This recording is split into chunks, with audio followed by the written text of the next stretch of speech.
14h-16h, Brigitte Lahaie, Sud Radio. Bonjour à tous, nous sommes ensemble durant ces 2 heures sur Sud Radio. Vous êtes sans nul doute bien plus intelligent que vous ne l'imaginez. C'est en tout cas ce que nous dit mon invité Christophe Bourgois-Costantini.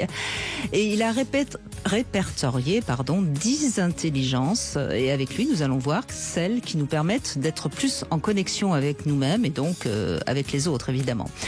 En d'autres termes, nous verrons quelles sont les intelligences qui nous permettent d'être plus heureux. On évoquera notamment l'intelligence intrapersonnelle et puis on va vous expliquer de quoi il s'agit dans un instant parce que c'est peut-être pas si clair que ça.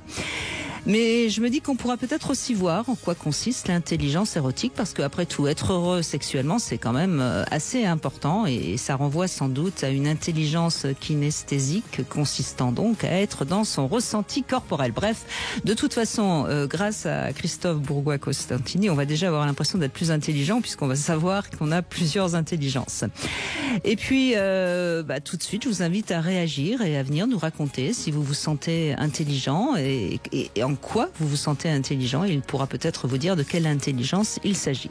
Pour ça, vous nous appelez au 0826 300 300. Bonjour Christophe Bourgois. Bonjour Brigitte. Costantini. Alors vous venez de sortir un livre avec 100 exercices d'auto-coaching. Alors il y a vraiment de tout. Il y a des choses très simples, très faciles. Il y a des choses beaucoup plus complexes. Votre but dans ce livre, c'est de nous aider à mieux nous connaître parce que c'est pour vous la clé finalement d'être bien, d'être plus heureux, c'est déjà de savoir qui on est. Exactement, en fait, ça fait donc très longtemps que je coache des gens après ma formation à HEC. Je suis passionné par tout ce qui est développement personnel, sociologie, donc je suis très connecté avec Harvard, Palo Alto, des résultats du CNRS, et donc j'ai fait un tour du monde pour essayer de trouver les meilleurs exercices qu'utilisaient les gens pour être heureux, pour lâcher prise, pour virer le stress, pour réinventer leur vie. Donc il y a d'abord ces exercices que j'ai prélevés ici et là. Il y a également les exercices que j'ai mis au point depuis plus de 12 ans que je suis coach de vie. Donc aussi bien avec monsieur et madame tout le monde que des champions que j'ai pu côtoyer comme Rafael Nadal ou des politiques, etc. Des confrères qui m'ont donné leur best practice. J'ai également regardé ce que faisaient des champions ou des grands acteurs ou des personnalités iconiques pour être heureux, lâcher prise et être bien dans leur peau. Et en fait, ils font des exercices très simples, tous ces gens-là. Tous ces exercices, effectivement, que j'ai résumés dans ce livre, les 100 meilleurs exercices d'auto-coaching dans le monde, sont des exercices simples, ludiques. Alors, 3-4 sont un peu compliqués si on y met un peu. Un peu plus que 3-4. Alors peut-être un peu plus que 3-4. Mais c'est fait quand même pour être ludique, à la carte, pas une prise de tête. Et surtout, je me suis rendu compte que ça marchait. C'est-à-dire que moi, ce sont des exercices que je fais faire à mes coachés, que d'autres de mes confrères aussi, psychologues ou coachs ou psychiatres, font faire à leurs coachés, et ça fonctionne vachement bien. En fait, on peut se prendre en main et on peut aller mieux. À condition, encore une fois, de les faire régulièrement et de pas attendre que ça marche tout de suite. Et c'est ça peut-être la difficulté, c'est que les gens finalement sont quand même assez paresseux, quoi. Alors, là, ça demande quand même une discipline personnelle, et c'est pour ça qu'on a souvent besoin d'ailleurs d'être aidé au départ.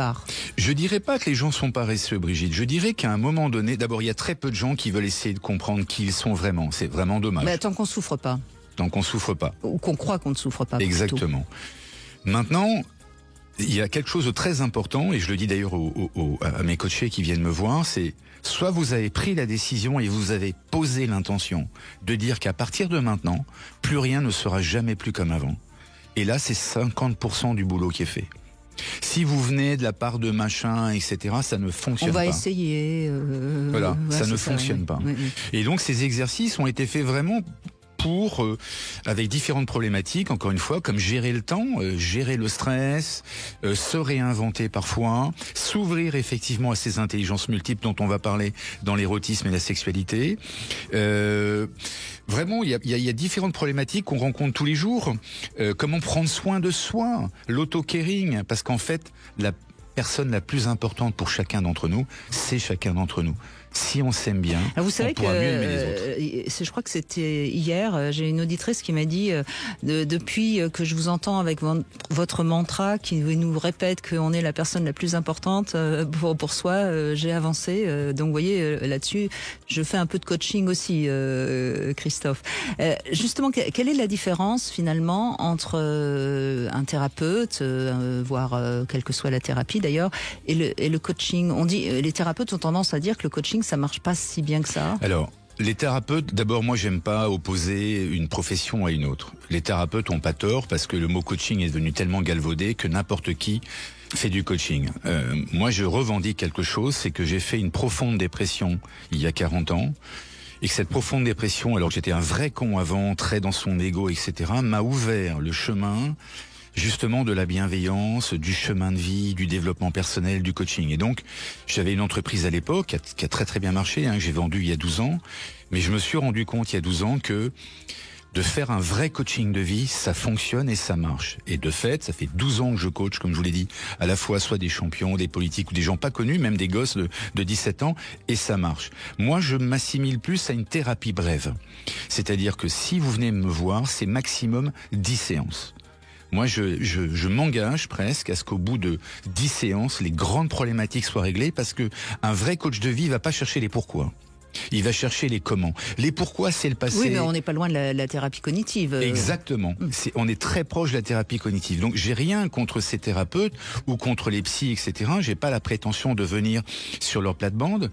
Ils ont raison de dire que c'est très galvaudé, qu'il y a n'importe qui s'est mis sur ce marché. Il y a de mauvais thérapeutes aussi. Mais, bien évidemment, bien évidemment. Mais je trouve ça très efficace. Non, mais le problème, c'est que n'importe qui, en effet, vous avez raison, on peut se mettre coach de vie ou coach érotique ou coach, je sais pas quoi, et malheureusement, on n'est pas sûr du résultat. Alors, il y a quelque chose d'intéressant dans votre livre. Enfin, il y a plein de choses intéressantes. Merci, pardon, Christophe Bourgois-Costantini. Mais quand vous dites, il y a 4 leçons précieuses, 4 idées fortes sur lesquelles il faut s'appuyer. Et je trouve ça intéressant parce que notamment la différence entre vouloir atteindre un but et le viser. Ça, c'est la clé pour moi. Lorsque quelqu'un a compris ça après le coaching, il est sauvé d'une certaine manière. C'est-à-dire que en France, ou même dans l'Occident, on est trop dans « je veux, faucon, yaquin ». Ça ne fonctionne pas parce qu'en fait, on veut quelque chose qui ne dépend pas entièrement de nous. Imaginez, ma chère Brigitte, j'adorerais qu'on parte tous les deux en bateau pour aller à New York. On part du Havre, là, dimanche. À la rame. Comme vous voulez. Et on vise d'aller à New York. Là, il n'y a pas de stress, uniquement le stress du quotidien, de régler les voiles, de faire attention si on a assez de nourriture, si on n'a pas un vent, s'il n'y a pas de tempête, etc. À partir du moment où Brigitte va me dire, Christophe, j'ai totalement oublié, je dois m'occuper de mes 2 chiens, et on doit être absolument arrivé à New York avant fin février, là, on met une tension, parce que vous m'imposez d'arriver à New York à une date, alors qu'on n'en a pas le contrôle. On n'a pas le contrôle parce qu'on peut avoir une ce qui compte, c'est le chemin, c'est ce que je dis souvent. Exactement. On est d'accord. Vous avez totalement raison. Et ça, c'est une vraie posture de vie. Et d'ailleurs, pardonnez-moi, les plus belles choses qui arrivent aux gens, c'est quand ils s'y attendent le moins. Quand ils ont lâché prise. C'est souvent vrai, oui. Alors deuxième chose, votre métier est juste un outil et pas une finalité. Moi, je suis pas toujours d'accord avec ça. Parfois, notre métier, c'est le sens de notre vie. Non, je pense, moi je suis pas d'accord avec vous. Mais vous avez le droit. Je pense que si les gens repoussaient l'éléphant de leur parcours de vie, ils se rendraient compte que l'activité dans laquelle ils sont, c'est juste un moyen de mieux se connaître. Raphaël Nadal, par exemple, comme vous savez, je le connais très bien. Le tennis, c'est juste un moyen de comprendre qui il est. Thierry Marx, la cuisine, c'est juste un moyen de connaître qui il est, parce que derrière, il a l'existentialité, il a la littérature, il est passionné par le Japon. Et dans son parcours de vie, ça lui a permis de régler toute une histoire personnelle. Et que vous soyez boucher, charcutier ou commentateur, le métier que vous faites est juste un élément de plus. Non, je crois qu'il y a beaucoup d'artistes pour qui c'est vital, c'est leur sens de la vie, c'est d'être sur scène ou d'écrire. Enfin bon, On n'est pas d'accord et vous avez le droit de ne pas être d'accord et c'est peut-être vous qui avez raison. Non, je cherche pas à avoir raison. Nous sommes dans l'échange. Exactement. C'est tellement rare qu'il faut le souligner.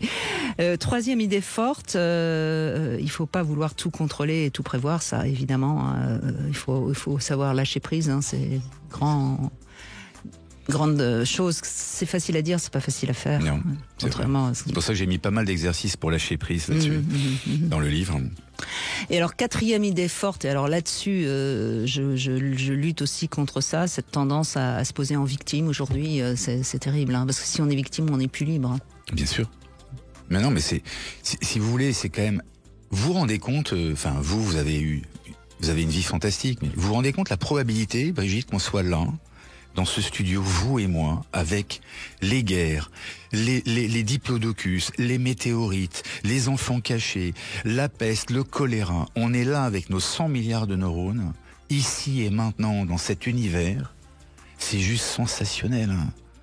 Il faut en profiter. Vous allez quand même pas me dire que vous allez traverser votre vie sans en comprendre le sens profond, ou en tout cas en vous en rapprochant le plus possible. Ça, c'est pour moi fondamental. Et puis donc, on va évoquer ces 10 intelligences dont vous parliez dans votre livre précédent, et qui était un livre où vous évoquiez donc toutes ces 10 intelligences. Et on va essayer de parler de l'intelligence érotique aujourd'hui avec vous, Christophe Bourgois-Costantini. Je sais que vous avez un petit peu travaillé pour être là aujourd'hui à 14h. Mais je pense qu'on va le faire au cas par cas. C'est-à-dire qu'on va donner la parole à ceux qui nous écoutent, qui vont nous appeler au 0826 300 300. Ils vont nous dire en quoi ils sont intelligents érotiquement, et puis vous leur direz si c'est une intelligence plutôt je ne sais quoi, d'ailleurs c'est vous qui direz, qui leur expliquerez en quoi justement ils sont intelligents, et puis j'espère que ça rendra à tous ceux qui nous écoutent un peu plus intelligents pour qu'ils puissent bien profiter de leur week-end et qu'ils soient donc heureux. On fait une petite pause, on vous attend sur Sud Radio au 0826 300 300, à tout de suite. 14h-16h, Brigitte Lahaie, Sud Radio. Et oui, on est intelligent aujourd'hui grâce à notre coach Christophe Bourgois-Costantini, qui est l'auteur de ces 100 meilleurs exercices d'auto-coaching. C'est aux éditions Diathéno et je peux vous le conseiller parce qu'il y a des exercices très simples qui peuvent vous permettre d'avancer sur certains domaines de votre vie. David, bonjour. Bonjour Brigitte, bonjour Christophe, bonjour, et je vous souhaite une bonne année 2024 avec émotion, rencontre et partage au menu que je vous souhaite. Eh ben, on prend le menu entier, ça me va bien.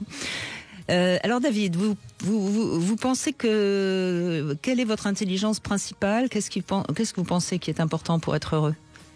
Alors, en ce qui me concerne, je dirais l'émotion. Et j'avais déjà entendu votre invité Christophe il y a quelques mois, qui m'avait donné envie d'aller faire des recherches sur les intelligences.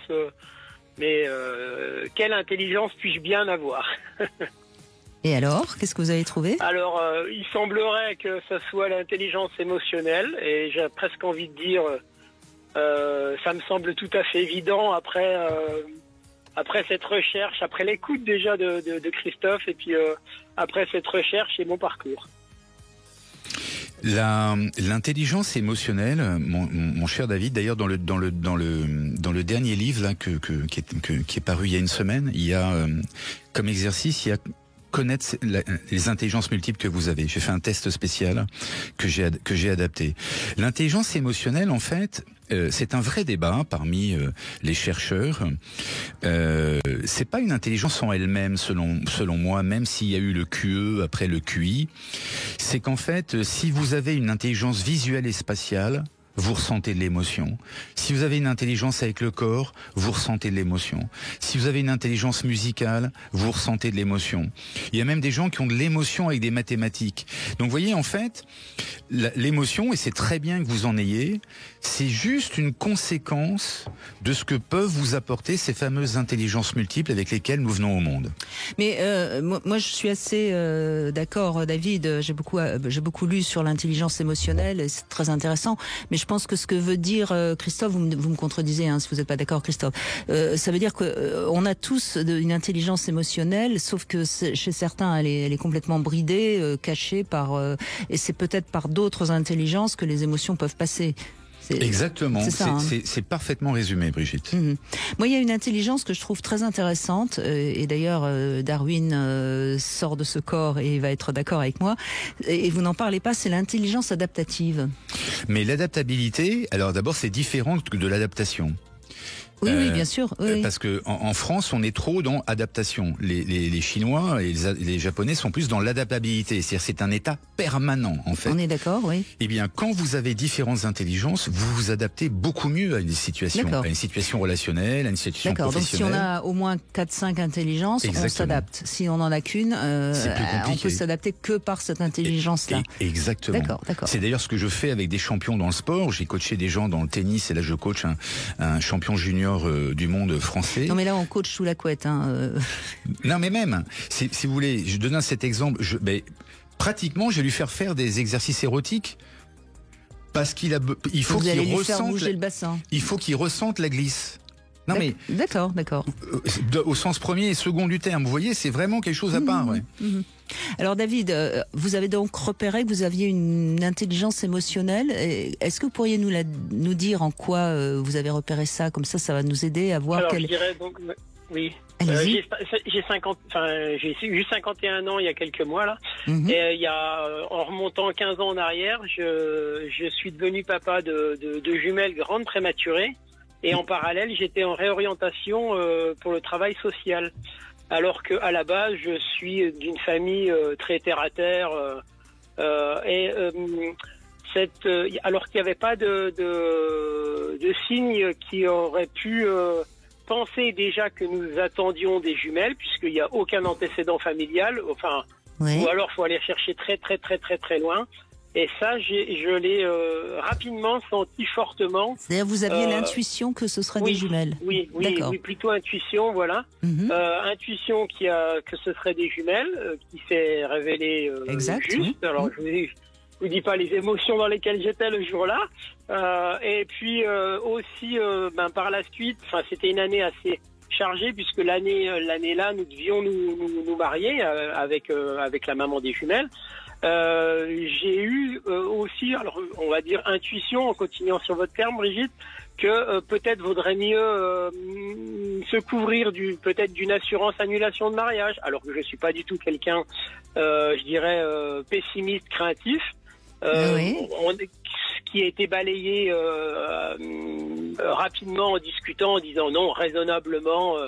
Il n'y a pas de risque, et en fait, donc nous devions nous marier le 23 août et nos fils sont nés le 23 juillet avec une hospitalisation de leur maman 5 jours avant. Alors c'était de la très grande j'ai eu peur, c'est parce que la pauvre elle pouvait pas aller se marier, mais j'avais peur que ce soit parce qu'elle vous avait quitté ou je ne sais quoi. Non, c'était par rapport à la naissance très grande prématurée, parce que 3 mois 10 jours d'avance, moins de 700 grammes à la naissance. Non, mais bien sûr.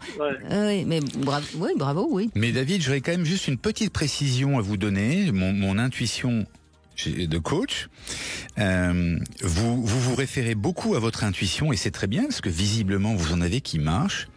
Mais figurez-vous que j'ai justement mis un exercice dans le livre parce que j'étais comme vous, moi. Moi, je pensais que j'étais un type très intuitif. Alors, je suis dans mon métier, mais il y a quelqu'un qui m'a dit un jour à HEC, note tous les jours les petites intuitions que tu as. Mais quelles qu'elles soient, quelqu'un va m'appeler, je vais croiser bidule, il va se passer ça.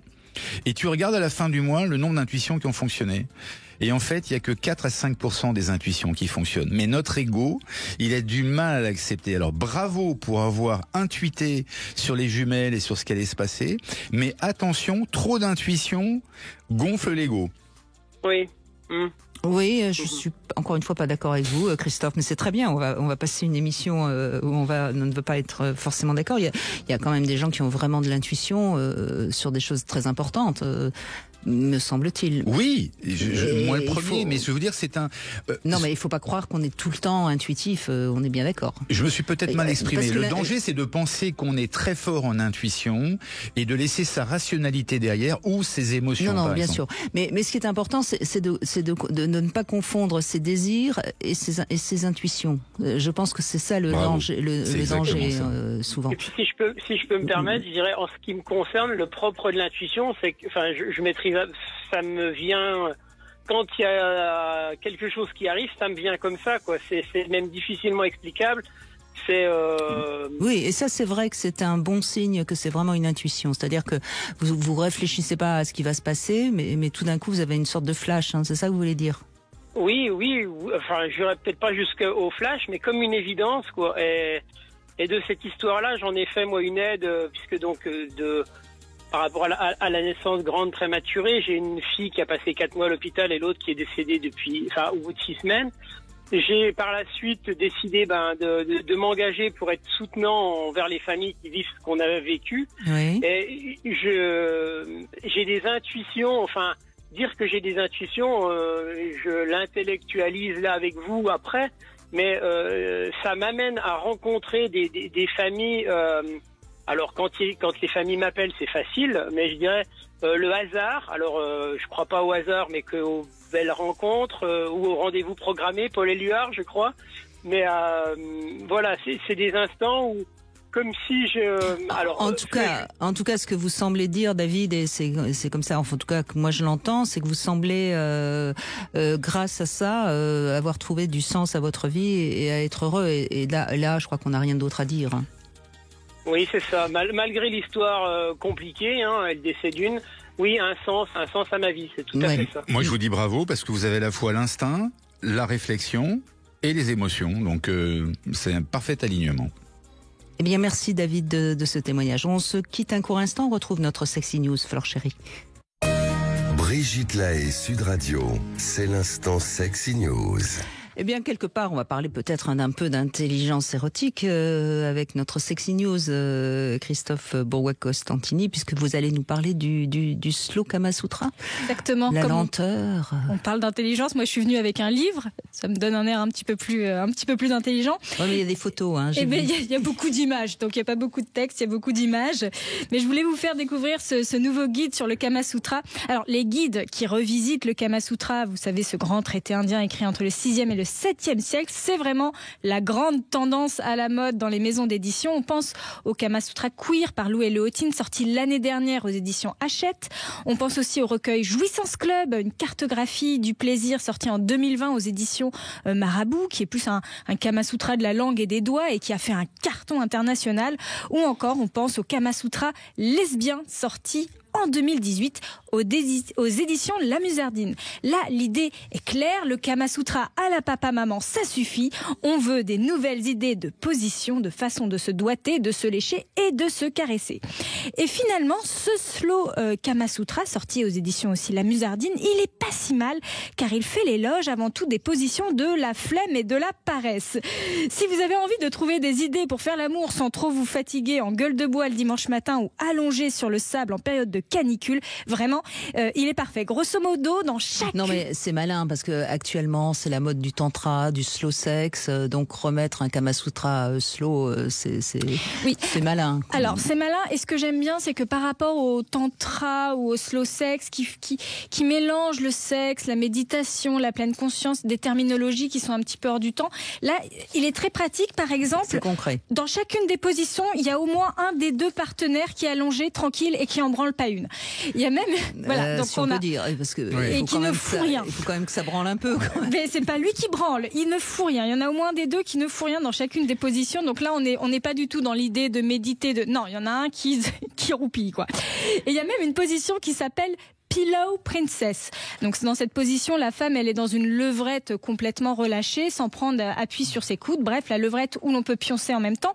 Et alors, Pillow Princess, c'est un terme assez intéressant. C'est une sorte d'insulte dans le milieu lesbien, né dans les années 90, qui veut clairement dire que t'es totalement l'étoile de mer au lit et tu attends de ton partenaire, ta partenaire, souvent, qu'elle mette toute l'énergie dans l'action, qu'elle prenne tout en charge pour avoir du plaisir. Mais ça, c'est pas très nouveau, hein, chez les femmes, faire l'étoile de de mer. C'est pas très Il me nouveau. semble que ça Mais dans le existe milieu depuis des pas mal de lesbiennes, temps.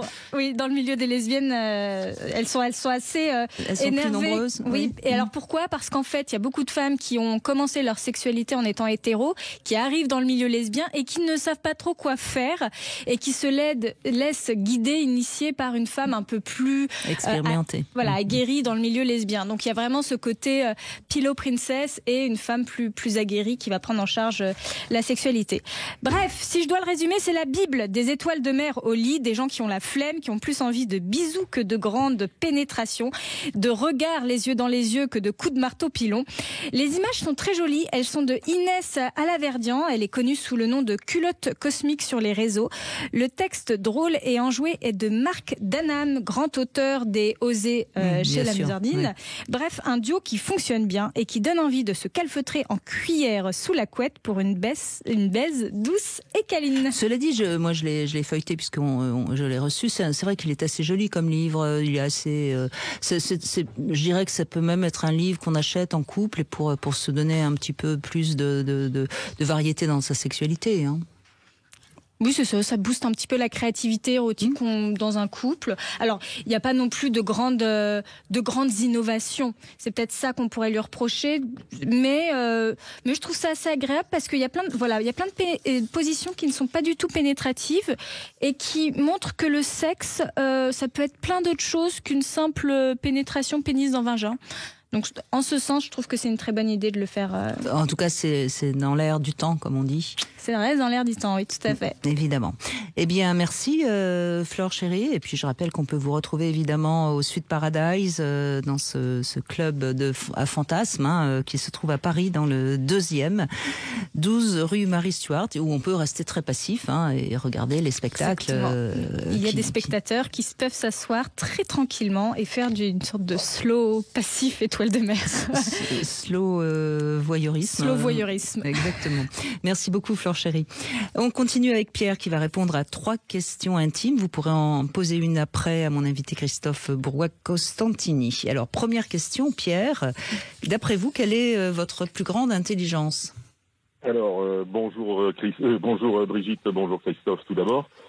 Bonjour, alors l'intelligence, oui, il y a l'intelligence spirituelle, une intelligence sexuelle comme vous l'avez dit. Mais alors la plus grande chez vous, c'est quoi ? Sexuel, ça peut aller. D'accord, ça peut aller. Bon, vous pensez que vous êtes très intelligent sexuellement ? On peut pas dire que c'est de l'intelligence, c'est de la créativité, voilà. Je pense que dans le sexe, il faut être dans l'amour.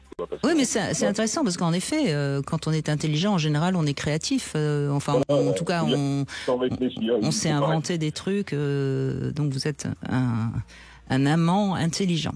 D'accord. Deuxième question, Pierre.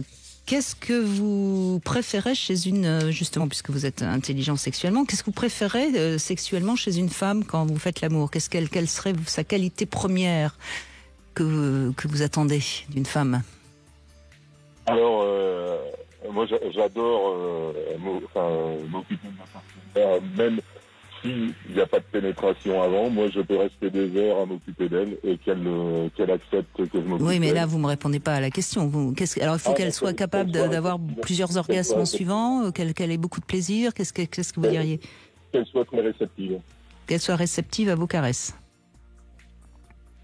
C'est ça ? Aux caresses et tout le reste, voilà. Et tout le reste, c'est quoi tout le reste ? Je veux dire, il y a des caresses et puis après, il y a autre chose après. Il peut avoir. D'accord. Et dernière question, est-ce que vous êtes tenté par le libertinage ou est-ce que vous l'avez déjà pratiqué ? Non. Quand je suis là pour le moment je suis seul, mais on va dire quand je suis avec une partenaire, j'ai pas besoin d'autre chose. Et puis là, même si je suis seul en ce moment, j'attends d'en trouver une autre. Je passe une annonce. Vous passez une annonce à l'antenne, c'est ça, Pierre ? C'est pour ça que vous vous êtes dit très intelligent sexuellement, c'est ça ? Non, franchement, moi, je peux passer des heures, comme je dis, à caresser, avec tout ce que j'ai, que ce soit mes mains, ma langue, tout. Ma partenaire, même si après, j'ai pas...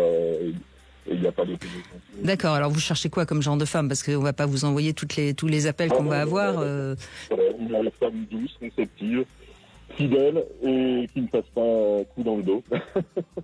Ça fait déjà beaucoup, hein. Voilà. Bon, écoutez, si on a quelqu'un qui semble bien pour vous, on fera peut-être le lien. Après tout, pourquoi pas, hein. Voilà. Eh bien, vous pouvez poser en tout cas une question à Christophe, il vous écoute. Oui, donc, on va parler de... Là, justement, cette nuit, j'ai fait un rêve, un truc bizarre. C'est que j'ai rêvé d'une femme. Alors bon, on va dire que c'est resté soft, c'est resté érotique, on va dire. Et cette femme, je l'ai eue dans la tête toute la matinée. Et je suis allé chez un client chez qui je ne vais pas aller, et sur qui je tombe sur cette femme que, bon, j'ai pas souvenir de l'avoir vue. C'était la première fois que je la voyais. Et je suis tombé dessus. Qu'est-ce que vous en pensez? Mais c'est juste merveilleux cette histoire. Vous en avez de la chance de rêver la nuit d'une femme que vous allez rencontrer. Moi, c'est la première fois que j'entends ça. Et c'est une synchronicité en termes de si on devait citer Carl Jung. Et bravo, j'espère. Qu'est-ce que ça va donner? Vous allez l'inviter à dîner ou?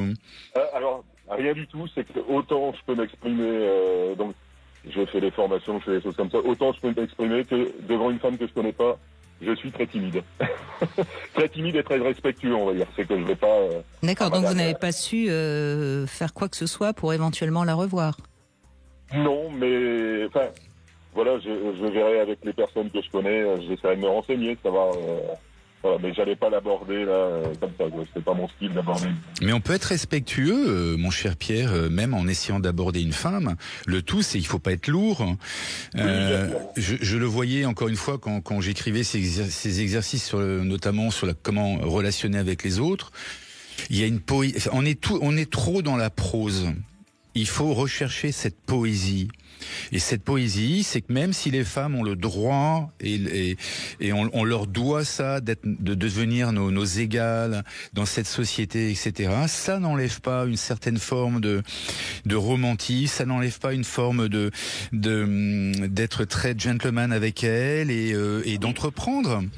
Voilà. Et puis si on se prend une veste, on se prend une veste. Mais si c'est fait élégamment, les femmes sont très ouvertes à ça en fait, et elles sont moi je les trouve charmantes quand les choses sont faites élégamment, et elles ont raison d'être un peu dures lorsqu'on est un peu trop lourd.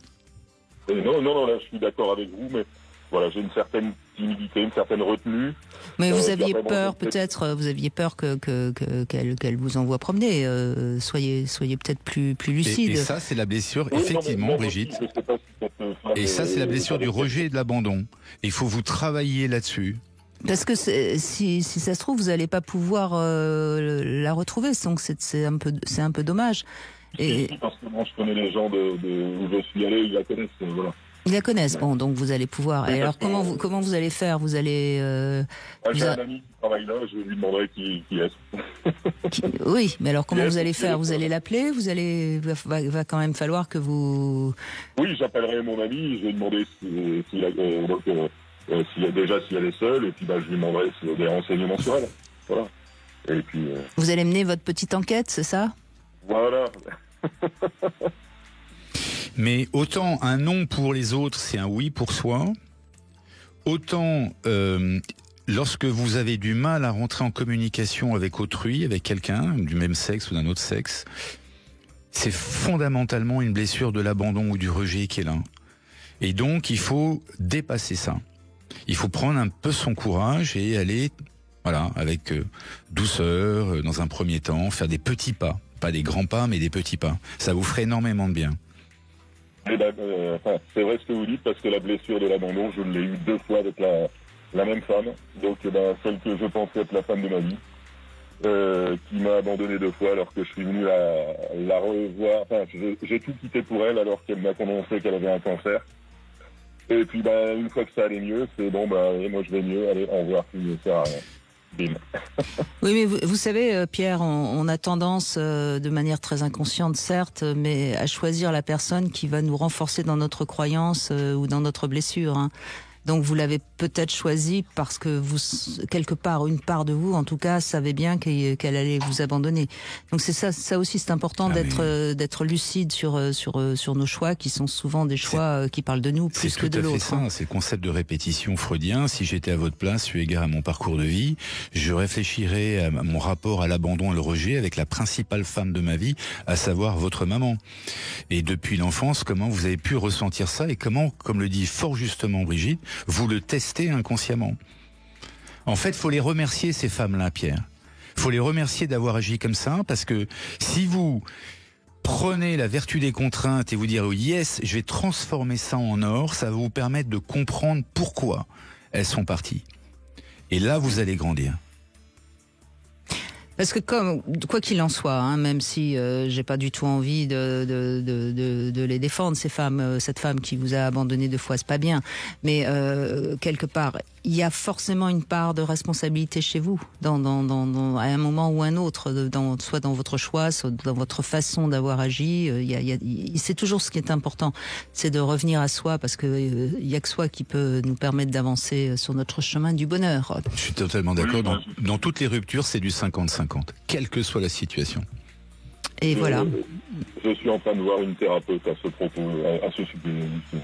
Ah bah c'est super, Pierre. Donc vous êtes sur le chemin, comme on dit. Bonne route. J'espère. Bonne route. Merci à vous. Merci en tout cas. On fait une petite pause, on se retrouve dans un instant. Venez nous raconter à quel point vous êtes intelligent au 0826 300 300. À tout de suite. 14h-16h, Brigitte Lahaie, Sud Radio. Eh bien, nous continuons à évoquer les intelligences, je dis bien les intelligences, en compagnie de Christophe Bourgois-Costantini, et c'est Julie qui nous rejoint. Bonjour Julie. Oui, bonjour Brigitte, bonjour Christophe. Bonjour Julie. Je vous souhaite déjà une très belle année 2024. Eh ben nous de même. Merci. Et vous avancez parce que vous êtes en plein travail de kinésiologie, c'est ça? Oui, c'est ça en fait, j'essaie de travailler sur mes émotions. Oui. Et ben, la kinésiologue m'aide beaucoup. J'ai un mari qui est un peu colérique, donc ça m'aide à gérer un petit peu aussi. Et j'ai l'impression qu'au fil du travail, je gère mon stress, on va dire. Alors je précise, dans votre livre, il y a des exercices de coaching contre le stress. Dans mon dernier livre, il y a des exercices de coaching pour gérer le stress, mais il y a surtout, j'ai mis une carte qui est le résultat d'études d'un cabinet finlandais, c'est 20 ans d'études, qui ont localisé exactement dans le corps où se situaient toutes nos émotions. Et c'est très intéressant de faire référence à cette carte lorsqu'on a mal quelque part, parce qu'on sait que si c'est tel type d'émotion ou tel type d'émotion. La kinésiologie, ça marche très très bien. C'est un très bel outil pour se sentir mieux. J'ai été très ami de quelqu'un qui est devenu un vrai champion dans le sport, qui utilisait beaucoup ça. Mais ça reste le corps, et ça soigne pas forcément l'âme non plus. Mais gérer le stress, c'est un bon outil. Ah oui. Et vous avez totalement raison. Mais c'est quoi ce stress que vous avez ?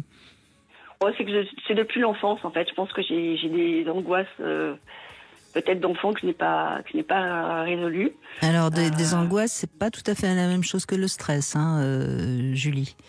Enfant, vous étiez. J'étais déjà stressée.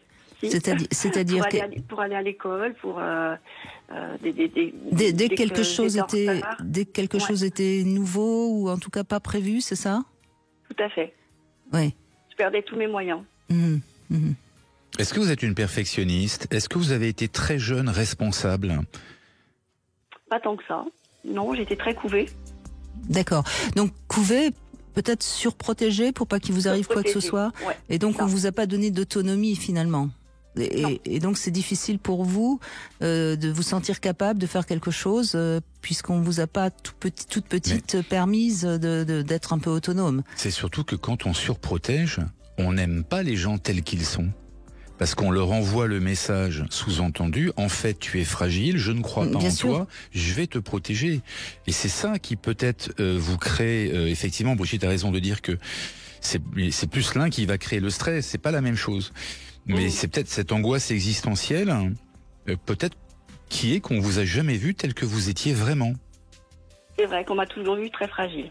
Oui, et ne pas protéger un enfant ou le surprotéger, ça provoque la même chose. Ça provoque une incapacité à se gérer quand on devient adulte, puisqu'on n'a jamais appris. Quand on dit à un enfant attention, tu vas te faire mal si tu fais ça, attention, on n'ose plus rien faire et c'est difficile après adulte quand on nous dit c'est simple, tu vas faire ça. Hein. Et malheureusement, j'ai refait la même chose avec mes filles. J'ai reproduit. Mais c'est pas malheureusement, parce que ce qui est fait est fait, et encore une fois, il est jamais trop tard pour changer. Et si vous allez changer, là, vos filles changeront. À partir du moment où la personne change, si vous changez, tout le monde autour de vous va changer. Mais il faut mettre l'intention, faut poser l'intention de changer. Et par rapport au temps et au stress, vous avez des très très bons exercices pour apprendre à gérer le temps, notamment à comprendre le temps vécu et non le temps perçu. C'est ça qui est important. Et puis, c'est toujours pareil, hein, il faut vous donner des petites marches à monter et pas des trop grandes marches. Et petit à petit, en voyant que vous êtes capable de faire ce petit pas, vous prendrez confiance en vous, parce que ça manque souvent quand on est stressé dans la manière dans votre stress à vous, hein, Julie, c'est la peur de mal faire, c'est la peur de faire, et il faut se donner des petits objectifs, tout petits. Et c'est la peur de ne pas être aimé, surtout parce que tel que je suis, je peux pas. C'est parce qu'on me voit différemment.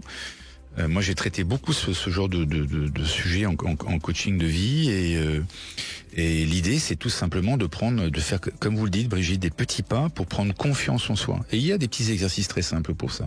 Dans le livre de Christophe Bourgois-Costantini, il y a des petits exercices. Julie, qu'est-ce que vous ressentez quand il se met en colère? Est-ce que c'est contre vous parfois? Oui, c'est contre moi. Oui. Non, peut-être même pas forcément. Non. Je ne sais pas. Et qu'est-ce que vous ressentez quand il se met en colère, même si c'est pas contre vous? Vous avez peur ou? Non, j'ai pas peur, mais j'en ai marre. Ça me fatigue. Je m'en vais. Oui, c'est. J'essaie de changer de pièce et il me poursuit dans la maison, mais il me fatigue, quoi.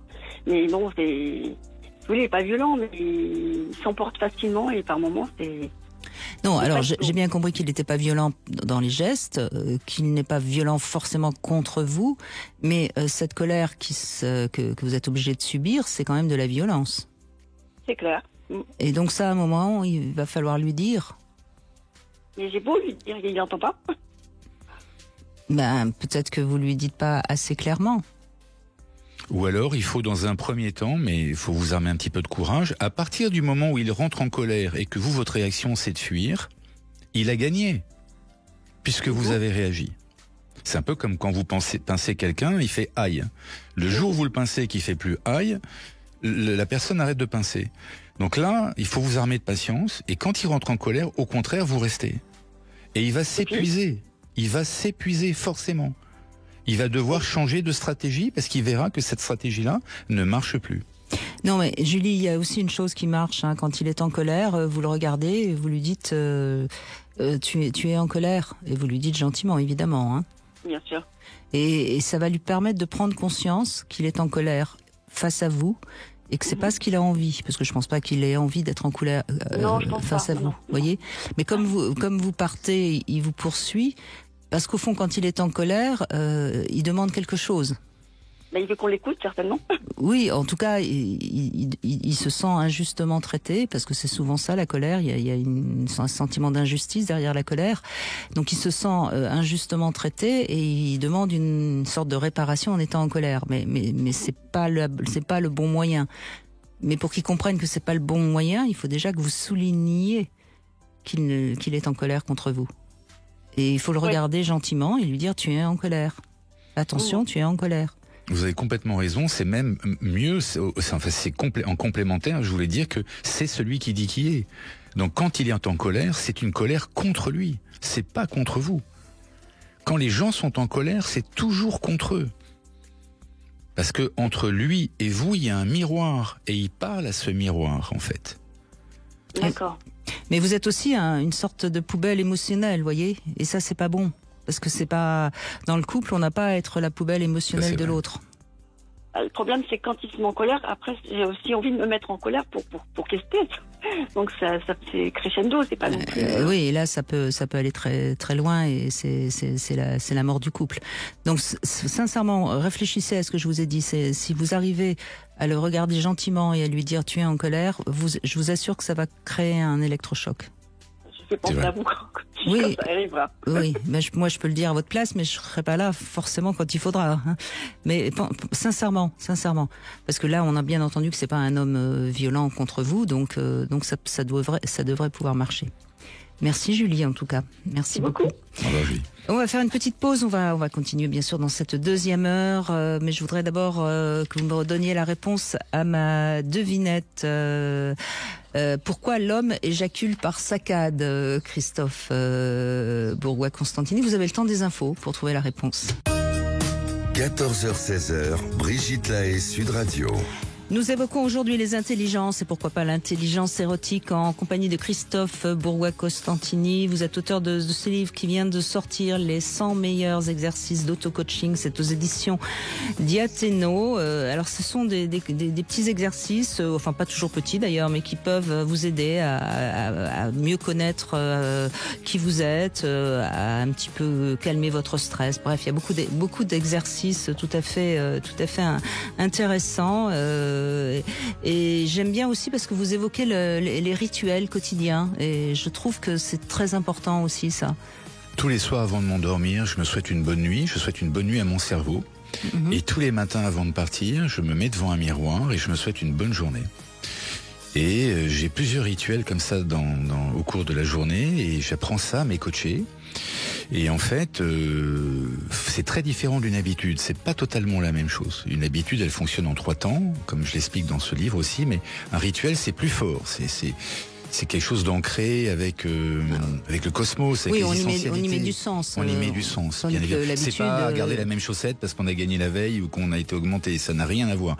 Un rituel, c'est vraiment... Et il faut changer de rituel. Je trouve ça vachement intéressant. Ça pose un peu les choses. Vous avez vraiment raison. Oui, moi je suis assez pour les rituels. Alors la petite devinette du jour, pourquoi l'homme éjacule par saccade? Vous avez une idée? J'en ai une, je vous l'ai dit en off, mais vous m'avez dit que j'étais pas très loin de la vérité, mais je vous laisse à vous l'honneur. Eh bien parce que la femme avale par gorgée. Voilà, vous voyez, vous étiez assez proche de la réponse. Peut-être pas de la réalité d'ailleurs, mais ça c'est une autre histoire. Bonjour Charles. Bonjour Brigitte et bonjour Christophe. Bonjour Charles. Donc, mais je vous en prie. Oui. Alors, vous semblez être dans une bonne intelligence relationnelle, hein, c'est ça? Eh bien, en fait, je pense que c'est l'essentiel. On est les êtres humains, on est des êtres sociaux. Hein, on a besoin les uns des autres. Et donc, il faut être dans le relationnel, c'est hyper important. Après, il y a relation en relation. Si c'est pour être avec un relationnel avec des gens toxiques, voilà, on n'a rien à faire là, entre guillemets. Mais voilà, mais sinon après, oui, je pense que c'est vraiment le. En tout cas, vous faites attention à ça. Hein. Vous avez raison. Hein, on est des êtres de lien. Hein, je crois que ça me paraît évident. Donc, vous faites attention à être entouré de gens avec qui vous êtes bien et de gens qui vous veulent du bien. C'est ça? Oui, parce que sinon, c'est incompatible.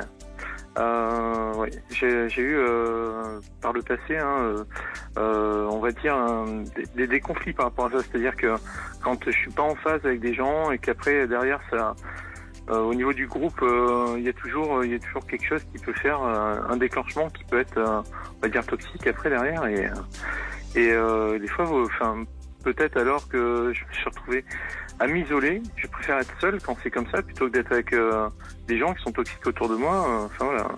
Et ce serait quoi pour vous la toxicité de quelqu'un? Quelqu'un qui veut toujours avoir raison, hein, voilà, ça clairement. Ça n'existe pas, ça, Charles. Oui, bien sûr. Et surtout en France en plus, ça c'est l'horreur. Parce que le français est un petit coq, hein, on a cet emblème. Je pense qu'il n'est pas au hasard quand même. Hein. Mais Charles, est-ce que ça va jusqu'à accepter qu'une idée qui n'est pas la vôtre, uniquement pour avoir la paix et pour pas avoir le conflit, vous l'acceptez? Est-ce qu'au cours d'une réunion, par exemple, si quelqu'un la ramène, effectivement, même si c'est pas votre idée, vous allez plutôt chercher la paix que de défendre vos idées? Alors, ça, quand j'étais jeune, j'étais plutôt du sens à plier en fait.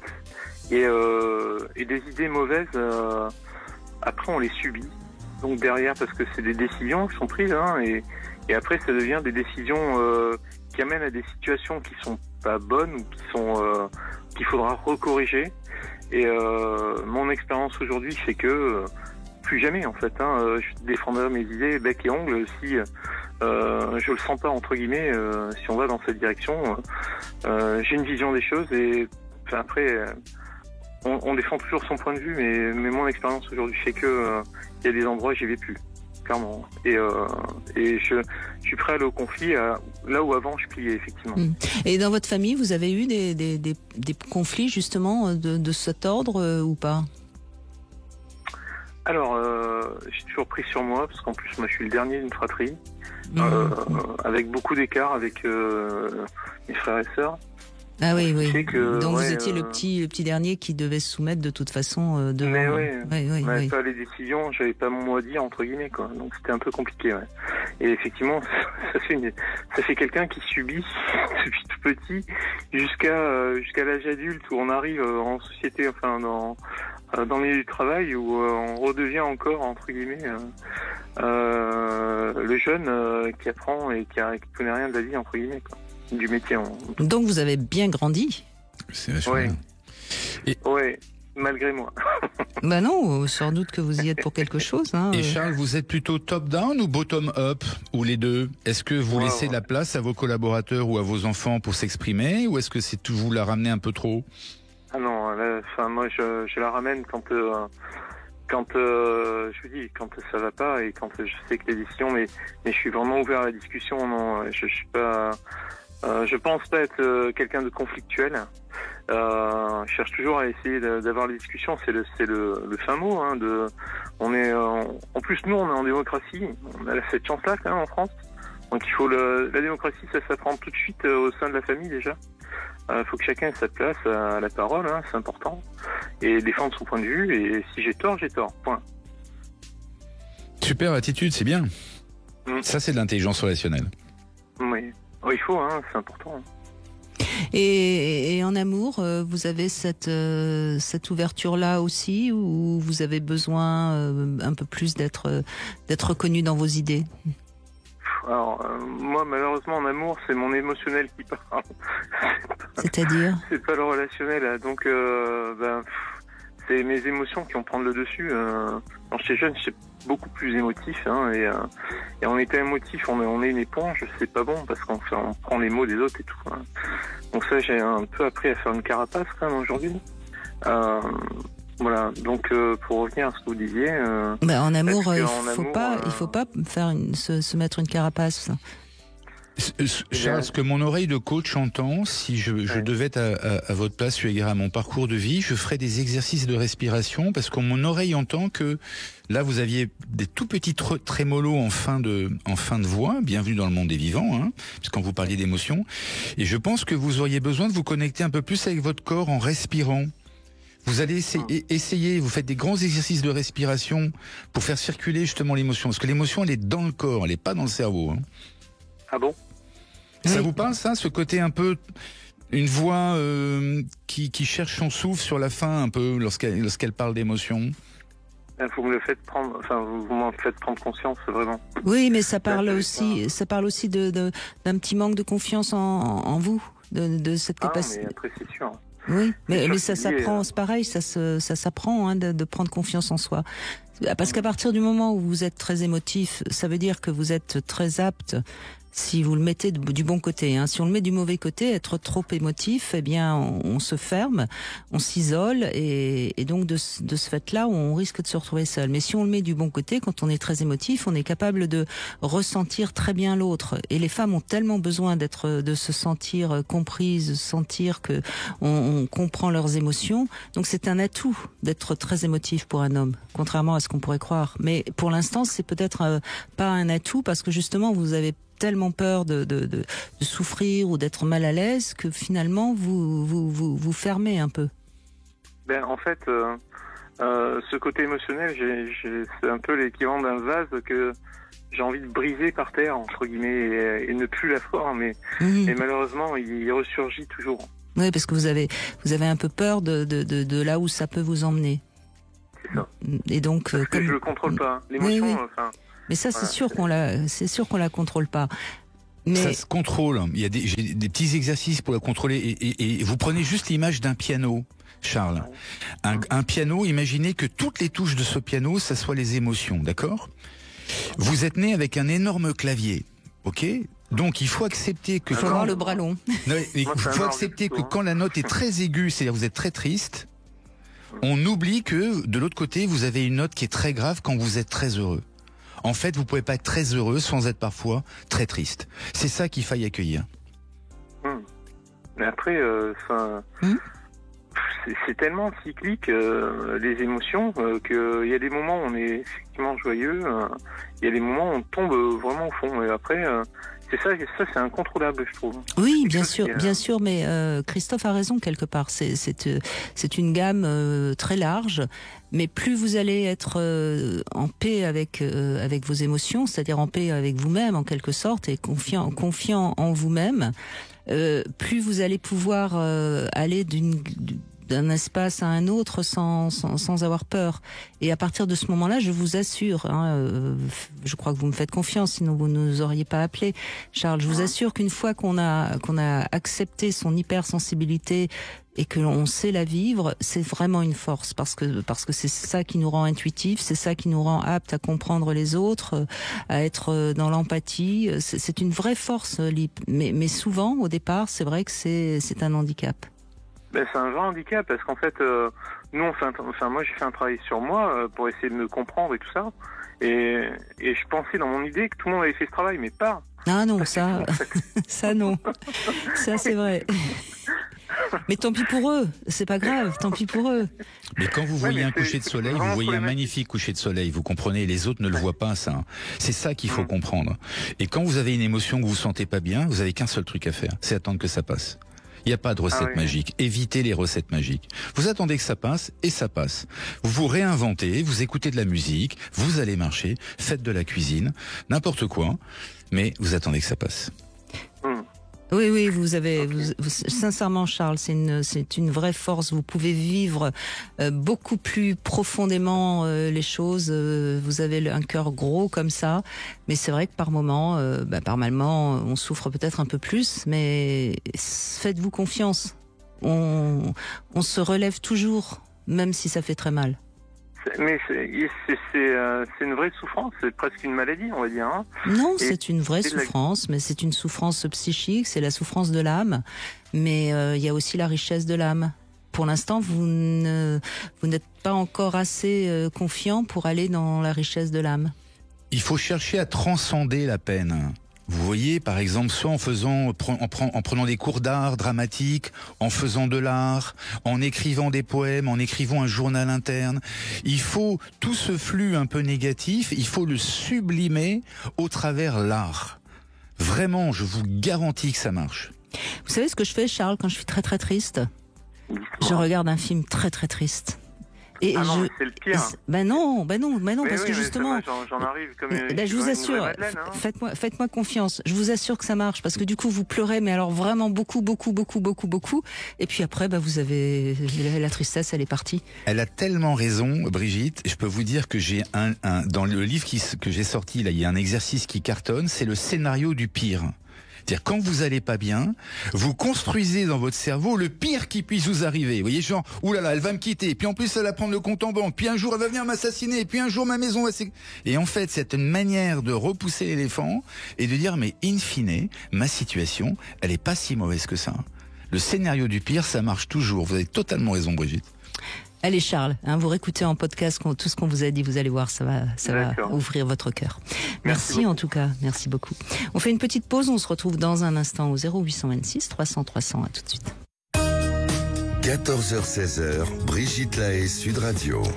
Nous sommes avec Christophe Bourgois-Costantini qui nous donne plein de conseils, de coaching, puisque c'est ce que vous êtes. Et c'est vrai que parfois, ces petits conseils pratiques sont peut-être plus efficaces que d'aller chercher dans notre enfance pourquoi ça va pas, bien que ça peut aussi aider à voir plus clair.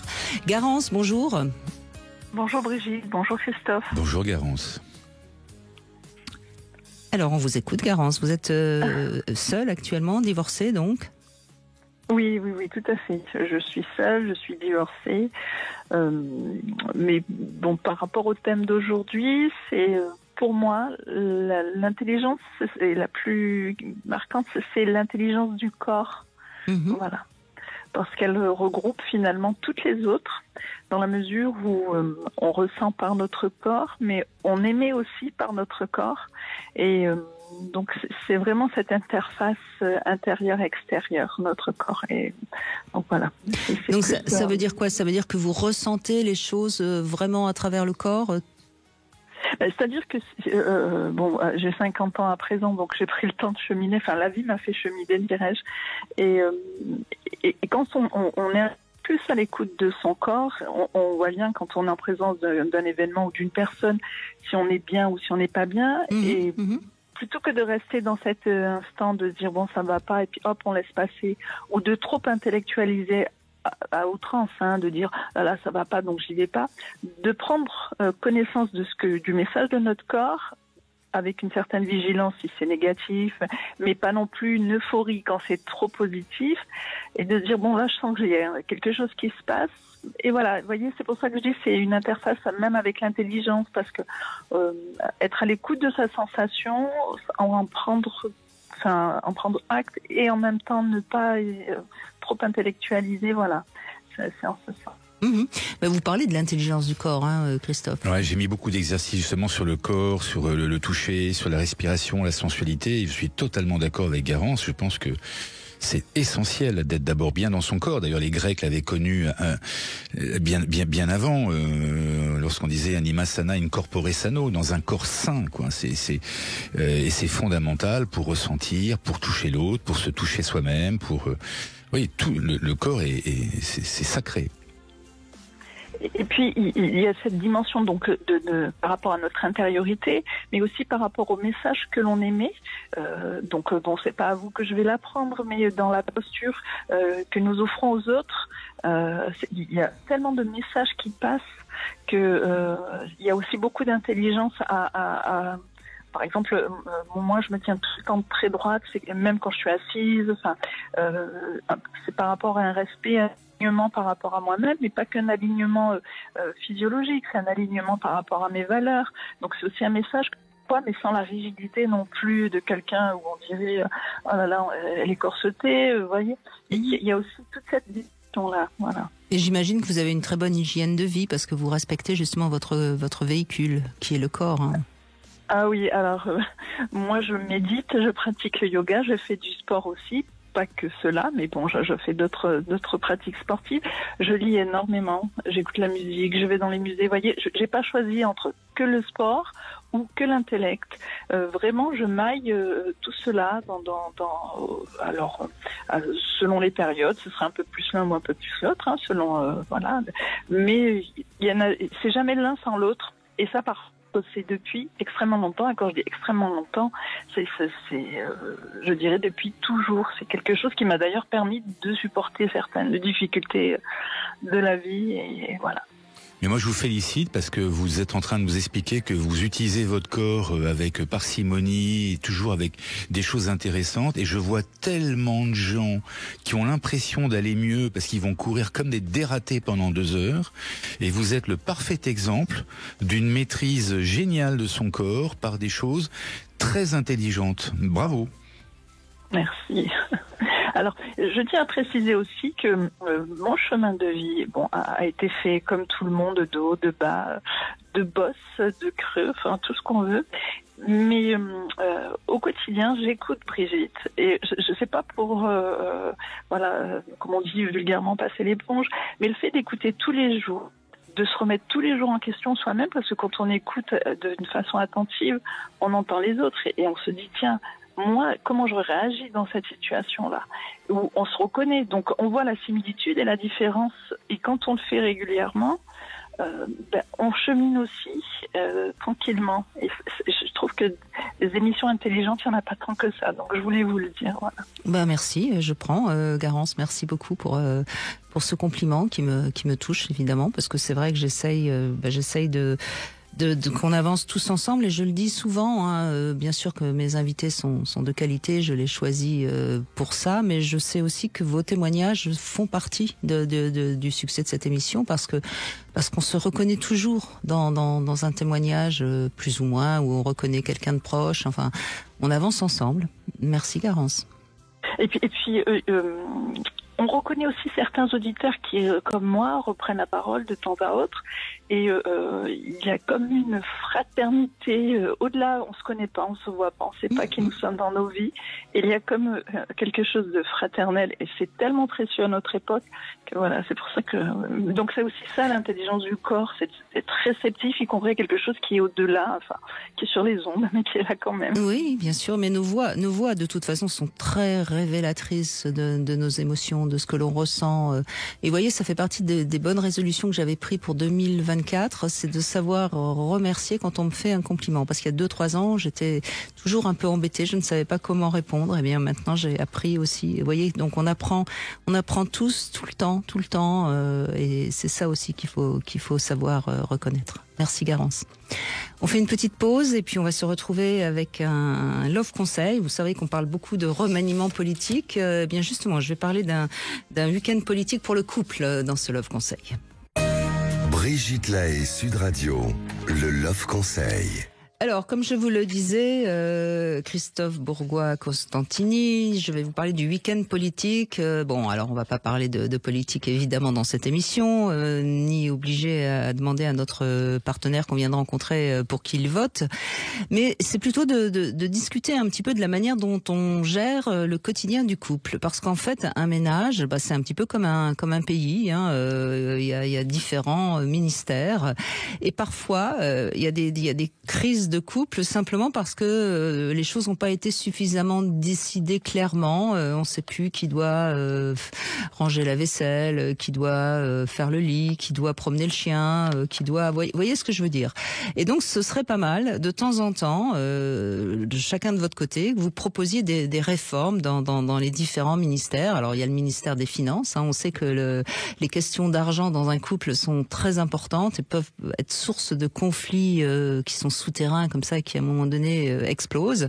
Il y a le ministère de la Santé, de l'Éducation, du Sport, de la Défense et bien sûr des loisirs, si vous voyez ce que je veux dire. Voilà. Et donc, je trouve que ça peut être une manière assez drôle d'évoquer ces petits problèmes de couple sans... Alors évidemment, hein, on peut rajouter aussi le ministère de la Culture, le ministère des Plaisirs. Vous pouvez inventer des ministères, hein, pourquoi pas. Mais je trouve que ça peut être une bonne manière de faire un petit bilan de son couple en s'amusant, quoi. Ah, je trouve ça génial. Bon, et ben voilà. Donc à vous ce week-end peut-être de faire un petit point sur votre couple. Alors j'ai reçu ce livre en poche qui était sorti à l'époque, qui est écrit par François Lelore et Christophe André. C'est François Lelore qui est avec nous. Bonjour François. Bonjour Brigitte. Alors ça s'appelle Les nouvelles personnes difficiles, comment les comprendre, les accepter, les gérer. Alors on a quand même l'impression qu'il y en a de plus en plus des personnes difficiles, des personnalités difficiles plus exactement. Vous êtes d'accord avec ça ou pas, François Lelore ? Écoutez, oui, je pense que, en tout cas, on les repère plus parce que, disons, l'éducation plus libérale, moins autoritaire, fait que probablement les gens expriment plus leur personnalité avec moins de retenue qu'avant. Et puis nous-mêmes, nous devenons peut-être aussi un peu plus exigeants, un peu plus narcissiques. Et donc on supporte moins bien aussi ces les personnes-là des autres. Oui, et puis j'ai l'impression, enfin vous en parlez d'ailleurs dans le livre, hein, j'ai l'impression, je ne sais pas si vous êtes d'accord Christophe, vous pouvez bien sûr réagir, hein, on est un peu plus habitué aussi à évoquer ces personnalités, que ce soit dans les séries, que ce soit même dans les médias, hein, on va plus souvent parler de personnes anxieuses, paranoïaques, dépendantes, enfin là je cite quelques-unes de vos différentes personnalités. Alors, il y a des personnalités, disons, qui avant étaient un peu écrasées par l'éducation traditionnelle, justement les anxieux, les dépressifs, les dépendants, et ceux-là peut-être aujourd'hui ils vont mieux, si vous voulez. Mm-hmm. Mais en revanche, par exemple, les personnalités narcissiques ont plus de facilité pour s'épanouir et rendre effectivement la vie plus difficile aux autres. Et il y en a plus, me semble-t-il, enfin c'est ce que disent certains de mes invités, qu'il y a de plus en plus de personnes narcissiques. Il y a surtout une énorme montée de l'individualisme, non ? C'est quand même tout pour sa gueule. Hein, ouais, c'est ça. Hein. Mais il y a des études faites par les Américains tous les ans. On fait passer aux gens des questionnaires des étudiants et les scores de narcissisme n'arrêtent pas de monter depuis les années 70. Alors il faut rappeler que c'est bien une bonne estime de soi, mais être narcissique, ça veut dire on se croit supérieur aux autres. Hein. C'est bien ça. J'ai bien lu votre livre, François Lelore. Voilà, c'est bien ça. On se croit supérieur aux autres et on s'attend à être estimé et reconnu comme supérieur aux autres et donc à mériter plus que les autres et à avoir le droit de faire peut-être ce que les autres n'ont pas le droit de faire. Alors il y a une chose qui est intéressante aussi, vous parlez des personnalités psychopathes et vous posez la question, notre société rend-elle psychopathe ? Ça fait un peu froid dans le dos quand on lit ce petit passage. Hein. Mais enfin, il faut quand même des prédispositions. Si vous voulez, tout le monde ne dit pas psychopathe.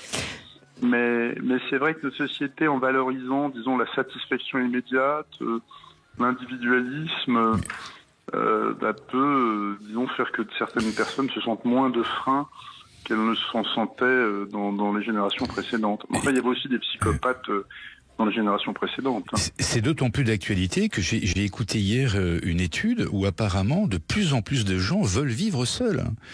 Dans leur domicile, c'est-à-dire la vie à deux maintenant, c'est pratiquement en train de disparaître, chacun chez soi. Ça va jusque là en fait. Hein. Oui, mais ça c'est pas être psychopathe. Non, mais c'est quand même cet individualisme forcené et ce narcissisme dont faisait état l'auteur. Oui, c'est un petit peu inquiétant, mais évidemment la vie en couple suppose des compromis. Avoir des enfants suppose de sacrifier une grande partie de sa liberté et disons, ça suppose le couple, les enfants, c'est d'une certaine manière quelque chose de plus grand que soi. On va essayer de faire des efforts parce pour le bien de quelque chose de plus important que sa seule personne. Et c'est vrai que cette attitude maintenant est peut-être moins répandue qu'elle ne l'était dans les générations précédentes. La tradition se perd d'une certaine manière. Oui, vous avez raison. D'ailleurs, il y a de plus en plus de gens qui décident de ne pas avoir d'enfants parce que c'est pas. On peut penser que c'est aussi à cause de ça. En tout cas, je précise, ce livre, Les nouvelles personnalités difficiles, c'est aux éditions Odile Jacob en poche. C'est vraiment un livre très complet, très. Alors évidemment, on le lit pas du début à la fin, mais on peut piocher. Vous avez, comme toujours, François Lelore, c'est pour ça qu'on vous aime bien, su faire des choses assez claires, assez grand public, et il y a des tests à chaque fois. Avez-vous des traits de personnalité, je ne sais quoi, etc. Et puis il y a des exemples, borderline, oui, parce que ça aussi on en parle beaucoup, borderline. Vous abordez un tout petit peu les pervers narcissiques, mais juste ce qu'il faut, pas comme on en entend parler sans arrêt, parce que tout le monde, heureusement, il y en a pas tant que ça, heureusement. Oui. Et puis, je trouvais intéressant aussi, vous abordez la question du rôle de la génétique. Et il semblerait, contrairement à ce que j'aurais pensé, que finalement la génétique joue quand même un rôle important dans beaucoup de personnalités difficiles. Hein. Oui, c'est-à-dire qu'avant, on pensait évidemment que tout était éducatif, était lié à l'enfance, qui est évidemment un rôle très important, mais on s'aperçoit aussi qu'il y a certaines composantes de la personnalité, comme par exemple l'appétit pour la nouveauté, ce qu'on peut appeler la dureté, c'est-à-dire la capacité à être très sensible aux émotions des autres, ont aussi une composante génétique. Ça ne veut pas dire que tout est génétique, mais que la génétique peut jouer. D'ailleurs, les parents de familles un peu nombreuses parfois retrouvent des traits de caractère, soit les leurs, ou soit des traits de caractère des oncles, des tantes, vous voyez, Donc, intuitivement, les gens savent bien qu'il y a une part de génétique dans notre caractère et notre personnalité. Mais bien sûr, après, l'enfance, l'éducation, le milieu vont aussi jouer un rôle. Il y a une étude qui est sortie il y a quelques années sur une ville aux États-Unis qui s'appelle Roseto. Roseto, c'est une ville où on meurt vieux, en bonne santé, sans problème cardiaque. Il y a une chercheuse qui a trouvé en fait que c'était grâce à la bienveillance et à l'écoute et à l'accueil qu'avaient les gens. Elle est remontée des siècles avant. Elle a été à Roseto, j'y suis allé d'ailleurs, c'est un petit village entre Milan et Turin. Et là aussi, on meurt vieux en bonne santé et on n'a pas de problème cardiaque parce qu'on est aussi bienveillant depuis des siècles. Et à côté de ça, il y a des endroits où, au contraire, on trucide Depuis des générations et des générations. Oui, c'est à la fois génétique, phénotypique, c'est tout un tas de trucs. Culturel, la transgénérationnalité. C'est un grand brassage, effectivement. Et ben c'est pour ça qu'il semblerait que la longévité est en train de baisser avec toutes ces personnalités difficiles. François Lelore, c'est pas étonnant. Écoutez, je ne sais pas si c'est simplement à cause des personnalités. Bah c'est sûr que alors justement on va parler de la relation de couple, François Lelore. Quand on est dans une relation d'amour avec l'autre et qu'on découvre, alors on fait le test, qu'il est un peu paranoïaque ou qu'il est borderline ou qu'il est très anxieux, on fait quoi alors parce que s'il souffre pas, il va pas avoir envie de consulter. Donc on fait quoi, François Lelore? On lui offre le livre? Non, mais là vous citez des exemples différents parce que des exemples différents. Les personnalités paranoïaques, en général, pensent qu'elles ont raison et ne perçoivent pas du tout qu'elles ont un trouble et trouvent que leur méfiance, leur tendance à vouloir tout contrôler, à se méfier, est normale. En revanche, les personnalités borderline, elles souffrent parce qu'elles ont une humeur instable, elles ont un doute sur elles-mêmes, elles sont susceptibles, elles ont peur d'être abandonnées, elles se mettent en colère. Donc elles savent bien qu'elles ont un trouble et elles peuvent venir consulter. Et de même, les personnalités anxieuses, genre les anxieux, ils savent qu'ils le sont et parfois ils se trouvent trop anxieux, ils vont consulter. Donc je veux dire, il y a des personnalités, comme on dit, le terme c'est égodystonique, c'est-à-dire les gens qui se disent j'aimerais être différent, qui sont pas tellement contents de la personnalité. Et puis il y en a d'autres, au contraire, qui se trouvent très bien comme ça, comme par exemple les gens un peu narcissiques ou avec des tendances paranoïaques. D'accord, donc si je comprends bien, si on est avec une personne psychopathe, il faut partir en courant. Si on est avec une personne narcissique, il vaut mieux partir. Pas forcément. Après, c'est une question narcissique, pas forcément, mais psychopathe, vous êtes d'accord, vaut mieux partir avant de se retrouver découpé en morceaux. C'est une question de degré. Si vous voulez, tout psychopathe peut avoir aussi son côté, d'être quand même finalement attaché à son partenaire ou à sa partenaire, mais oui, psychopathe, c'est ce qu'il y a peut-être de moins tentant, puisque c'est en général des gens qui ont très peu de culpabilité, si vous voulez. Ils peuvent à la fois être très charmeurs, très charmants, mais impulsifs, qui n'ont peur de pas grand-chose, qui sont pas du tout timides, qui peuvent d'ailleurs être très séduisants, mais qui ne seront pas tellement affectés par la peine qu'ils peuvent faire. Donc effectivement, c'est pas le... D'accord, donc paranoïaque, faut partir aussi, on est d'accord. J'essaye de faire la liste pour ceux qui nous écoutent. Ça dépend du degré. Oui, non, mais d'accord, ça dépend du degré. Mais on va dire qu'on est à 70%. Il vaut mieux partir. Dépressive, je crois qu'il vaut peut-être mieux partir aussi, parce que de toute façon, on va couler avec eux. Non, mais il y a des dépressifs qui ont quand même réalisé des grandes choses et qui peuvent être de très bons maris ou de très bons parents. Oui. Mais il faut prendre un amant, quoi. Ils ont plus tendance aussi à vouloir se traiter. Alors après, qu'est-ce qu'il y a d'autre? Passive-agressive, c'est pas terrible non plus. Alors ça, c'est embêtant parce qu'effectivement, dans un couple, ça va être quelqu'un qui va réagir en boudant, en faisant la gueule, en faisant exprès mal les choses, et qui, quand on va lui dire mais qu'est-ce qu'il y a, pourquoi tu n'as pas l'air contente, qui ne va pas l'exprimer. Mais souvent, c'est une attitude que les gens ont, ils l'ont apprise quand justement ils n'osent pas exprimer leur ressentiment, et parfois on peut les aider en les encourageant à s'exprimer pour de bon. Alors si c'est des vraies personnalités passives-agressives, ils auront beaucoup de mal à le faire, mais beaucoup de gens, en fait, peut-être parce qu'éducativement, dans leur éducation, ils ont appris et que si on l'ouvrait, en quelque sorte, on se faisait punir. Donc ils ont pris cette manière de faire, d'exprimer leur insatisfaction de manière indirecte. Mais parfois, on peut les aider aussi. Bon, quant aux personnes évitantes, de toute façon, elles risquent pas de s'engager, donc on risque pas de tomber dessus, tout va bien, voilà. Non, mais sincèrement, je plaisante un peu, mais c'est un livre vraiment que je trouve intéressant pour toutes les personnes qui s'intéressent un peu à la psychologie et qui pourront un peu mieux. Et puis surtout, ce que je trouve sympa, c'est les exemples que vous donnez du cinéma, et des gens connus ou des idoles fictives. Par exemple, vous parlez beaucoup de Tintin, et ça, je vous en remercie parce que j'adore Tintin. Ah oui. Tintin, il a une personnalité normale, lui, vraiment. Son amour pour son chien, c'est quand même suspect. Il est un peu extraverti. Et pour Chang. L'amour pour oui. Chang, qui était un peu suspect aussi. Ah oui, son Oui, amitié pour Chang, oui. Dans l'histoire d'Hergé. Mais c'est vrai que c'est une génération de héros. En général, les héros n'avaient pas de relations amoureuses, quoi. Donc C'était pas l'époque, oui. Lucky Luke, Astérix. Même Zorro, Tintin, j'ai pas, à part son cheval, je vois pas trop. Astérix, c'est un petit coup de cœur pour Falbala, quand même, hein. Oui, peut-être, oui. Alors, si on remonte encore plus avant, il y aurait Jo et Zet et Joko, mais. Oui. Mais il me semble qu'ils sont frères et sœurs, donc non, c'est une relation fraternelle. Non, Blueberry est amoureux, Dan Cooper est amoureux. Oui. Vraiment. Il y a des femmes au charme vénéneux dans toute cette enfance littéraire et de bande dessinée. Oui. Blueberry, effectivement, vous parlez de héros plus jeunes. Harriet. Elle s'appelle Harriet. Danny, par exemple, qui reste toujours. Mais moi, j'ai dû lire trop Tintin. Du coup, j'ai un comportement d'un peu d'homme, parce que c'est vrai qu'il y a très peu de femmes à part la Castafiore, et puis franchement, on n'a pas très envie de lui ressembler. Bon, enfin bref, toujours est-il que vraiment, c'est un livre qui peut vous guider. Ça s'appelle Les nouvelles personnalités difficiles. Merci François Lelord de nous en avoir parlé. Vous l'avez coécrit avec Christophe André, qu'on connaît bien aussi. C'est aux éditions Odile Jacob en poche. Donc n'hésitez pas, ça vous permettra de mieux comprendre les personnalités qui nous entourent et peut-être de ne pas trop en être victime. Merci François. Et parfois de vous reconnaître un peu aussi.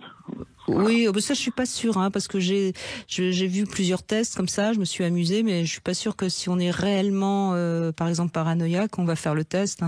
Mais ça vous le dites, remarquez. Probablement pas. Oui. Merci en tout cas François Lelord. Merci Brigitte. On fait une petite pause et on se retrouve dans un instant pour conclure cette émission. 14h-16h, Brigitte Lahaie, Sud Radio.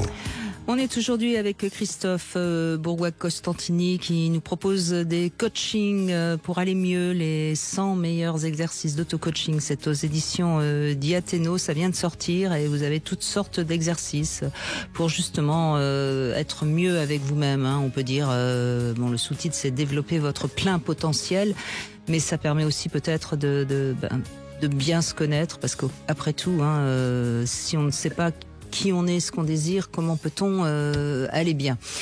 Tika, bonjour. Bonjour Brigitte, bonjour Christophe. Bonjour Tika. Merci d'être avec nous. Vous allez peut-être revenir aussi sur l'empathie, l'intuition, je crois. Tout à fait, oui. Alors dites-nous.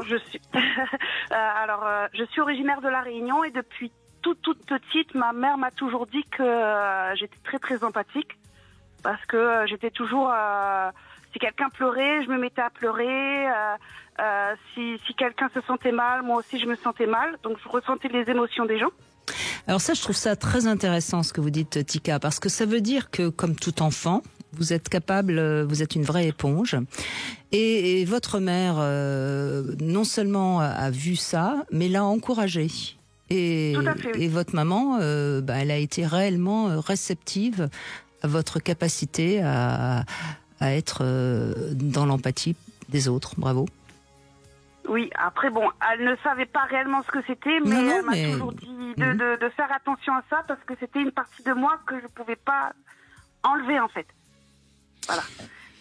Tika, d'abord c'est magnifique ce qui vous arrive, mais moi je m'inscris un peu en faux sur le nom parce que en tant que coach thérapeute, j'en ai marre qu'on utilise les mots n'importe comment. C'est pas de votre faute, mais comme coaching, bienveillance, tous ces mots valisent. L'empathie, c'est un vrai mot qui a un sens. C'est-à-dire que l'empathie, c'est pas de pleurer en même temps que l'autre. L'empathie, c'est avoir en face de soi quelqu'un qui ne va pas bien, de ne pas même la prendre dans ses bras, ça serait de la compassion. C'est d'être concentré sur ce que cette personne va vous dire lorsqu'elle va vous parler de sa peine, d'évacuer tout ce que ça fait chez vous de négatif ou de joie ou de peine, afin justement de pouvoir l'aider d'une manière presque neutre, vous voyez. Donc en fait, il faut faire très attention aux mots qu'on utilise, entre compassion, entre empathie, entre bienveillance, parce que d'abord on a une langue qui est très très riche avec ses origines latines, etc. Et puis vraiment ça a un sens dans le développement personnel et d'en prendre soin de l'autre, vous voyez. Donc là, ce que votre maman vous a appris, si je puis me permettre, c'est déjà vachement bien, mais c'est pas de l'empathie. Et effectivement, c'est en grandissant et en prenant de l'âge que j'ai compris que c'était pas forcément que de l'empathie ce que je faisais. Bravo. Et que c'était pas forcément la bonne chose à faire à certains moments, parce que les personnes avaient juste besoin de quelqu'un qui les écoute, qui les comprenne même si on n'a pas vécu la même chose, et qu'on les guide, mais pas de quelqu'un qui pleure avec eux. C'est exactement ça. Et je peux même vous dire que moi, dans mon métier, c'est le plus dur que j'ai à faire. Parce que des fois, je vois des gens qui viennent se faire coacher chez moi. Je sais ce qui ne va pas. Vous voyez ça, mon expérience, etc. Mais j'ai pas le droit de leur dire. Ils doivent le comprendre par eux-mêmes. Vous voyez ce que je veux dire? Oui, oui, tout à fait. Oui, je comprends. Et des fois, je retourne ma langue 10 fois dans ma bouche en disant mais non, tu ne dois rien dire, tu ne dois rien dire, parce que ça, c'est une posture de mentoring. Et c'est pas bon le mentoring. Il faut être dans ce qu'on appelle une posture basse. Ça me fait plaisir de vous entendre dire ça, Christophe, parce que le problème de beaucoup de coachs, c'est qu'ils sont en train de donner des tas de conseils de ce qu'ils doivent, de ce qu'il faut faire, sans laisser l'autre exprimer ce qu'il est, quoi. Exactement. C'est pour ça que j'ai été très vaste dans le livre que je vous propose avec les 100 meilleurs exercices, parce que justement j'ai vu que ça fonctionnait, mais worldwide, vous voyez, c'est pas, mais justement c'est à la carte, c'est en fonction de la personnalité d'une Tika ou. Oui, allez-y Tika, je vous en prie. Non, mais je suis tout à fait d'accord avec Christophe, parce que chaque personne et chaque expérience de vie est différente. C'est pas parce qu'on a vécu la même chose qu'on l'a vécu de la même façon. Ah, ça c'est sûr. Il faut écouter la personne qui est en face de soi, laisser ses propres sentiments de côté pour pouvoir guider la personne dans le bon chemin, en fait. Oui, mais en même temps, l'empathie, c'est quand même d'être capable de ressentir l'émotion de l'autre. Mais il ne faut pas s'en laisser envahir. Et c'est toute la nuance qui fait que très souvent, on a l'impression que être empathique, c'est être sur le même mood que l'autre, ce qui n'est. Le pire, c'est de donner les conseils à l'autre. Parce que ce qui a marché pour vous, comme vous l'avez dit tout à l'heure, ça ne marchera pas pour les autres. Tika a entièrement raison de le dire. Ah oui, à ta place, je ferai ça. C'est la pire des phrases qu'on peut dire à son ami. C'est vrai. Faut se méfier. Dans n'importe quelle situation, effectivement, c'est la pire des phrases, parce que la personne pense qu'on la juge, alors que c'est pas le but. C'est elle qui doit trouver le chemin qui est le mieux pour elle. Vous feriez une très bonne coach, Tika. Merci. Et donc j'ai encore du travail à faire pour être coach. Vous êtes sur le chemin, vous savez, c'est ce qu'on a dit depuis le début de l'émission. Ce qui est important, c'est d'avancer, et puis après, le but, il est. Et alors, vous êtes aujourd'hui, qu'est-ce que vous faites comme métier? Vous utilisez cette capacité à ressentir ce que ressent l'autre? Oui, effectivement. Alors, j'ai fait plusieurs secteurs. Maintenant, je travaille à l'accueil d'une école d'ingénieurs. Et souvent, j'ai des étudiants qui viennent me poser des questions sur mes expériences de vie, par rapport au travail, comment ça s'est passé.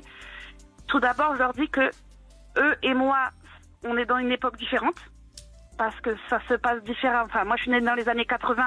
Eux, c'est aujourd'hui, et c'est deux époques très différentes. Il y a beaucoup de choses qui ne se ressemblent pas. Donc oui, mon expérience, je leur donne, mais qu'il faut qu'ils prennent en compte ce que eux, ils vivent aussi, pour pouvoir faire, pour en retirer les bons conseils et et essayer de voir qu'est-ce qui pourrait aller ou pas pour eux. Écoutez, je fais un calcul rapide. Vous avez une 40aine d'années et beaucoup de sagesse déjà. Bravo, Tika. C'est les tracas de la vie qui font que j'ai cette expérience. C'est bien. Merci en tout cas. Merci de ce témoignage.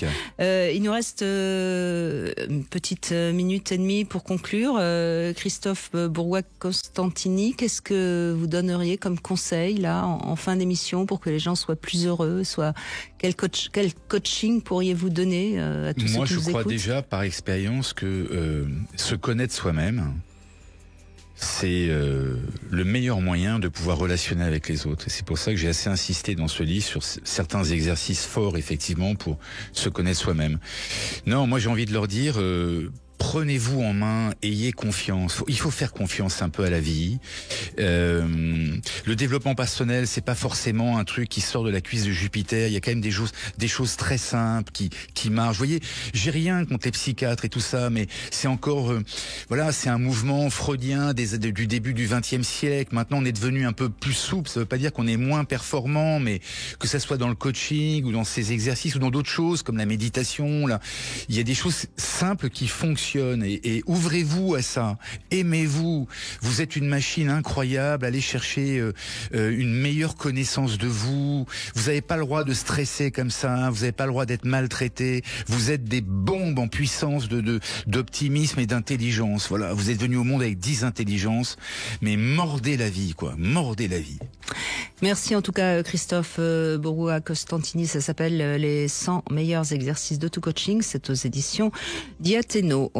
Tout de suite vous retrouvez Alexandre Delovan et puis lundi on sera avec Marie-Laure Peretti, elle est psychologue clinicienne, elle a fait sa thèse sur la question trans et donc on abordera lundi cette question trans, qu'est-ce que ça signifie d'avoir envie de changer d'identité sexuelle, biologique et à partir de quel âge réellement doit-on en tenir compte? Ce sera toutes ces questions qu'on va se poser avec Marie-Laure Peretti lundi.